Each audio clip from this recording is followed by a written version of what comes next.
my name is Mike, and we're here today to check out my bench press and deadlift. So what we're going to do is break down the deficiencies that are spotted throughout the workout, along with things that are good, maybe small cues that I incorporate, cues that I miss. Remember, kind of really getting back into things.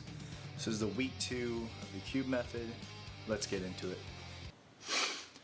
So we're going to start here with the bench, and the first thing that we're going to notice is we're just wrapping the wrist, getting lined up under the bar, nothing too fancy yet. So again, feet planted flatly. I don't use a big arch. This is going to be a 8 rep, 225 set. We're going to mute that volume because we don't need that. Okay, so we're pressing. First couple lifts look good. Feet aren't necessarily firing at the same time. We don't see the legs fire at the same time. As we get into later reps, the breath isn't captured all the way, so we're going to pause here. So as you can see that the breath is taken, but it's not engaged. I guess you could say like the torso isn't engaged, my abdomen isn't tight prior to starting the down motion of the lift. So that could lead to negative consequences. Obviously, if this were at a meet for 1 rep max, you want the body to be tight throughout the entire portion of the lift rather than engaging as you go down. Now that doesn't necessarily correlate to leg drive the same way, because some lifters like to engage as they go down, or when they're already in, when the bar is already pressed against the chest is when they'll start to engage that leg drive. So there's different methods to the madness, and I think that's more unique and individual, but what's key is that the legs drive at the same time. Now, as we saw in the first rep, we'll go back here and slow down a little bit. You can see that the right leg actually fires before the left leg. So that unilateral movement can throw off the bilateral movement, right, which would be the actual bench pressing. You can see that both legs start to fire evenly because the body has now adapted to the deficiency of whatever the imbalance was prior to the lift starting on the first lift. So my cue now is to fire evenly on both sides, or ensure that I'm balanced before I start the lift.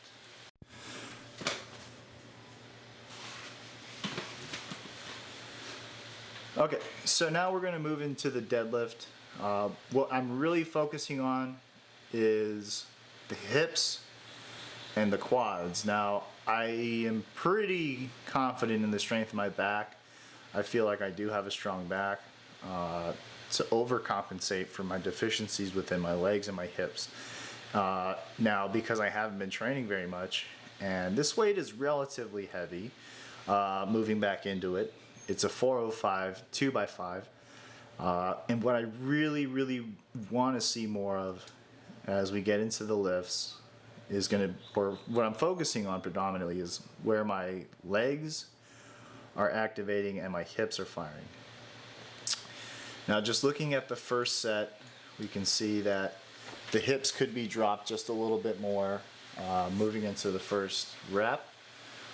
I think here I'm trying to overstretch, try to get as much distance away from the bar so that way there's less range of motion. Now, reducing range of motion means that the lift will actually be completed faster. You'll see that with individuals who have a very wide stance in the sumo, or like in the bench press, a lot of women have like an incredible arch. It's just like, it's like a banana, and their actual range of motion is very minimal, and that allows individuals to, in theory, move more weight. It doesn't necessarily always translate.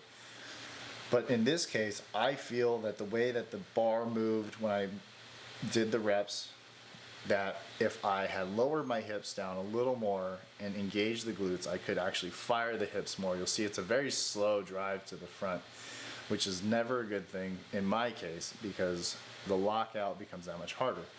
So for me, strengthening the glutes, the hams, along with the hips is going to be my key focus, and my cue is to drive those hips forward, right? Because the harder I can drive in like a repetition set, it translate a little more into when my reps get heavier. As we're seeing here, the hip drive is very slow, very, very slow, and that's inefficient. So I'm going to work on that, along with maybe trying to get the bar level. And what I mean by that is I'm actually pulling from a deficit right now. It's very small, very minor. It's about a 1/4 inch deficit. I don't necessarily think that's going to make a huge impact in the lower weight sets of things and schemes, but as the weight gets heavier, that deficit's going to become more dramatic. Now I did get a gym membership to Huntington Beach Crunch. Shout out to Huntington Beach Crunch. To actually lift on a platform, use their bars are kind of trash. The knurling's very smooth. The weight plates kind of vary in size and things like that, but it's more consistent than what I'm lifting on now. I'm not lifting on a platform. I'm actually just using some deadlift mats and some weird puzzle piece stuff to kind of make do with my gym at home. Now, continuing on with the lift itself, one thing that I'm not seeing is as I try to start the lift, the slack isn't really being pulled out of the bar prior to the lift being engaged. Now, the way that I always picture it in my mind is that the more solid everything is prior to a lift, the easier, basically the easier the lift is going to be throughout the entire rep. This being because there's less of that tension movement, right? So, or not tension movement, but I guess the impact movement. So that impact, even though it's very slight within the collar, right, it kind of gets more exaggerated because the bar is not as tight prior to the lift, right? So I haven't pulled the slack out. Think of it like when two cars are towing, or if you're towing with straps, you have to pull the tension out prior to actually beginning, because if you don't, the vehicle that's trying to pull isn't going to have or be able to engage 100% of its actual potential, right? Because it has to pull the slack and then try to engage, so you misfire on the cue.